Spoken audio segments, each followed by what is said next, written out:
कृष्ण उल्टी बात कह रहे हैं। वे कहते हैं जो पुरुष जो मिल जाए उसमें संतुष्ट हो तो फिर उसे कर्मबंध नहीं बांधते। इन दोनों की प्रक्रियाओं को समझ लेना चाहिए।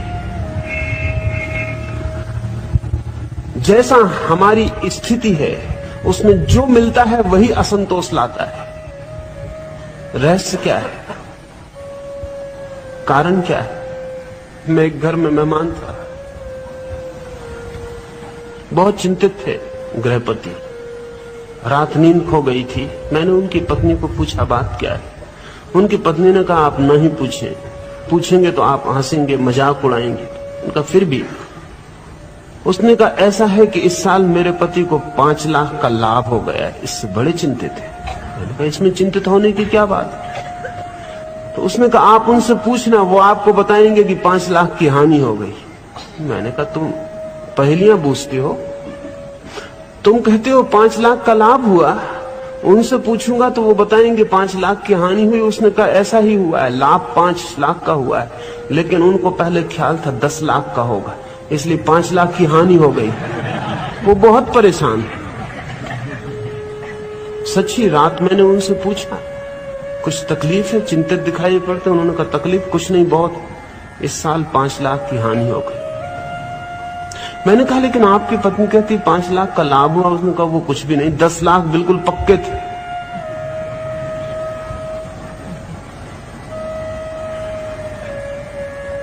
असंतोष का राज, असंतोष का भी अपना कीमिया है, केमिस्ट्री। वो केमिस्ट्री ये है, जितना बड़ा असंतोष पाना हो उतनी बड़ी अपेक्षा चाहिए। छोटी अपेक्षा से बड़ा असंतोष नहीं पाया जा सकता। अगर असंतोष कमाना हो तो बड़ी अपेक्षाओं के आकाश फैलाने चाहिए। जितनी बड़ी अपेक्षा उतना बड़ा असंतोष। काश इस आदमी की अपेक्षा 10 लाख की न हो के 5 लाख की होती,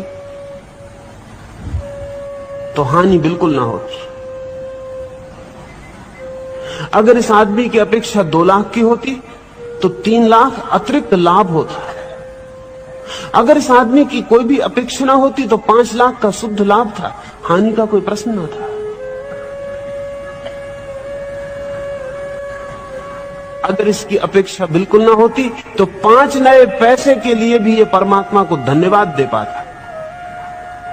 अपेक्षा 10 लाख की थी, 5 लाख के लिए भी धन्यवाद नहीं दे पा रहा है। 5 लाख जो नहीं मिले उनके लिए क्रोधित है। अपेक्षा जितनी बड़ी उतना बड़ा असंतोष, अपेक्षा जितनी छोटी उतना कम असंतोष। अपेक्षा शून्य, असंतोष बिल्कुल नहीं, ऐसा गणित है। कृष्ण कहते हैं जो पुरुष जो मिल जाए उसमें संतुष्ट है। कौन सा पुरुष संतुष्ट होगा? वही पुरुष जो अपेक्षा रहित जीता है, जिसका कोई एक्सपेक्टेशन नहीं है, जो ऐसे जीता है जैसे जीने के लिए कोई अपेक्षा की जरूरत नहीं है। फिर जो भी मिल जाता है वही धन्य भाग, उसके लिए ही वो प्रभु को धन्यवाद दे पाता है। फकीर जुन्नैद एक रास्ते से गुजरता था। जोर का एक पत्थर रास्ते पर पैर से टकराया, लहूलुहान हो गया पैर। जुन्नैद नीचे झुक गया और हाथ जोड़ के परमात्मा की तरफ धन्यवाद देने लगा। साथ में मित्र थे, उन्होंने कहा जुन्नैद पागल तो नहीं हो गए? हमने कभी सुना नहीं कि किसी के पैर में पत्थर लगे, लहू गिरे और वो परमात्मा को धन्यवाद दे। जुन्नैद ने कहा फांसी भी लग सकती थी। जुन्नैद ने कहा फांसी भी लग सकती थी। धन्यवाद देते हैं परमात्मा को कि सिर्फ पैर में पत्थर लगा और निपटे, फांसी भी लग सकती थी। ये जुन्नैद जिन मित्र की मैंने कहानी कही उनसे ठीक उल्टा है। ये कहता है फांसी भी लग सकती थी, लेकिन जुन्नैद को अगर फांसी भी लग जाए तो भी वो धन्यवाद दे पाता, क्योंकि फांसी से बड़े दुख भी हैं।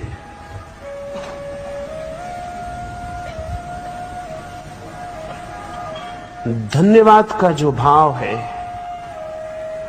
वो उसी व्यक्ति में हो सकता है जिसकी अपेक्षा कोई भी नहीं। जब अपेक्षा कोई भी नहीं तो जो भी मिल जाता है, जो भी, उसमें भी वरदान खोजा जा सकता है। और जब अपेक्षा बहुत होती तो जो भी मिल जाता है उसमें ही अभिशाप का आविष्कार हो जाता है, उसी में अभिशाप खोज लिया जाता है। खोज हम पर निर्भर है।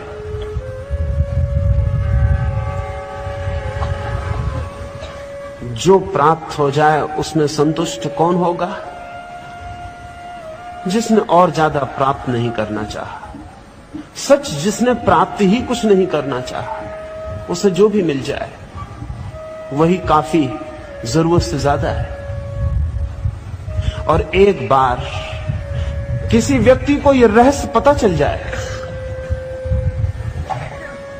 तो संतोष के आनंद की कोई सीमा नहीं है, असंतोष के दुख की कोई सीमा नहीं है, संतोष के आनंद की कोई सीमा नहीं, असंतोष के नरक का कोई अंत नहीं, संतोष के स्वर्ग का भी कोई अंत नहीं। लेकिन संतुष्ट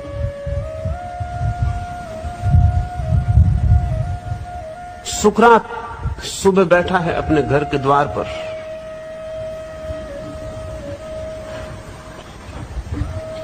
कुछ बात चलती है, कोई प्रश्न पूछ रहा है सुकरात से, वो जवाब दे रहा है। उसकी पत्नी चाय बना के लाई है, पीछे खड़ी, वो क्रोध से भर गई।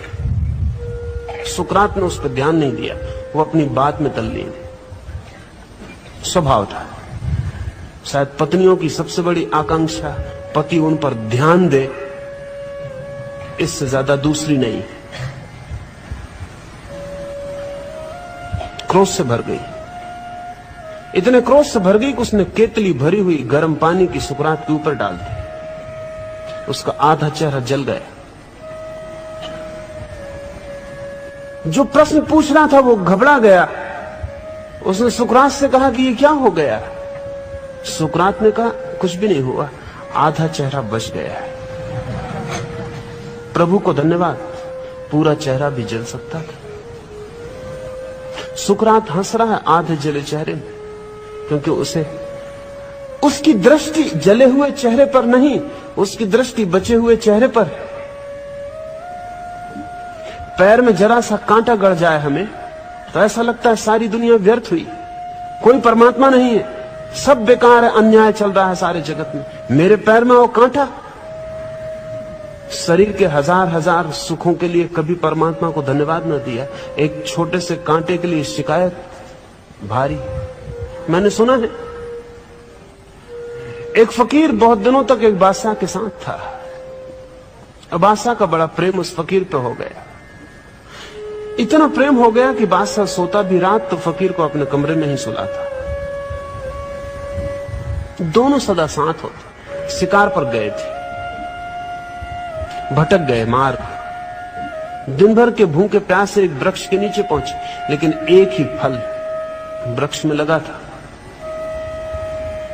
बादशाह ने अपने घोड़े पर से हाथ बढ़ा के फल तोड़ा, लेकिन जैसी उसकी आदत थी पहले फकीर को खिलाता था कुछ भी प्रेम से। फल की उसने फांके काटी, 6 टुकड़े किए, एक फकीर को दिया। फकीर ने खाया और उसने कहा कि बहुत स्वादिष्ट, अद्भुत, ऐसा फल कभी खाया नहीं, एक फांक और दे दे। दूसरी फांक भी फकीर खाता। कहा बहुत अद्भुत, सम्राट से कहा एक फांक और दे दे। सम्राट को थोड़ी जाति तो मालूम पड़ी, फल था एक, भूखे थे दोनों, लेकिन तीसरी फांक भी दे दी। फकीर ने कहा बहुत खूब, एक फांक और। सम्राट को जरा कठिन मालूम पड़ा, लेकिन फिर भी एक फांक और दे दी। फिर आखिर तो एक ही फांक बची। फकीर ने कहा बस एक और। सम्राट ने कहा जाति कर रहे हो, मैं भी भूखा हूं। फकीर ने हाथ से फांक छीन ली। सम्राट ने कहा रुक जाओ, फांक वापस लौटा दो। ये सीमा के बाहर हो गया। मेरा तुम पर प्रेम है, इसका क्या मतलब? तुम्हारा मुझ पर जरा भी प्रेम नहीं। सम्राट ने हाथ से फांक वापस छीन ली, मुंह में रखी, कड़वी जहर थी, थूक थी। कहा पागल तो नहीं हो, तुम 5 फांके खा क्यों गए? और शिकायत क्यों ना की? उस फकीर ने कहा कि जिन हाथों से बहुत मीठे फल खाने को मिले उनकी एक छोटे से कड़वे फल की शिकायत, और इसलिए सब फांके लेता गया कि कहीं पता न चल जाए, अन्यथा शिकायत पहुंच ही गई। जिन हाथों से इतने मीठे फल खाने को मिले उस हाथ से एक छोटी सी कड़वी फांक की शिकायत, ऐसा व्यक्ति संतुष्ट हो सकता है? संतोष का भी अपनी केमिस्ट्री है, अपना कीमिया है, अपना गणित है। जो है उसे ठीक से देखें तो संतोष के लिए बहुत है, जो नहीं है उसके प्रति आंखों को दौड़ाते रहें तो जो है वो कभी दिखाई नहीं पड़ता, और जो नहीं है उसके सपने मन को घेर लेते हैं और असंतोष को पैदा कर जाते हैं।